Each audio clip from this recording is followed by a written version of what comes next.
စမယ်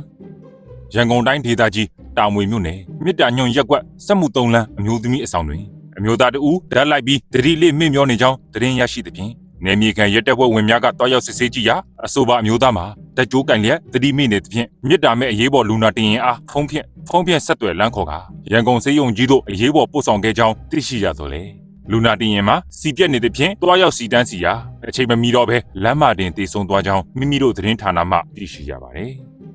ဖြစ်စဉ်မှာအမျိုးသမီးဘော်ဒါဆောင်တွင်အမျိုးသမီးဝတ်အတွင်းခံများဇက်တိုက်ဆိုသူတို့ပျောက်ဆုံးနေပြီးအမျိုးသမီးများမှာအစတွင်သတိမထားမိပဲနောက်တွင်ဆာစပိုင်စုပ်အပေါက်ပြေးပါမချမ်းပျောက်လာသောအခါမှာသတိထားမိသွားကမိတို့ပျောက်ဆုံးနေကြောင်းစဉ်းစားမရသဖြင့်စောင့်ကြည့်တော်လဲဘလို့မှဖြေရှာမရ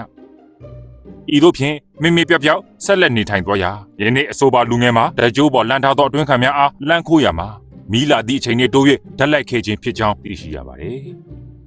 ရက်ွက်နေပြည်သူတို့၏ပြောပြချက်အရတကြနာနီးပြီလေဒါကြောင့်အတွင်းခံတွေကိုဆူလျှော်ပြီးလှမ်းထားကြတာအဝတ်တန်ကမလောက်ဘူး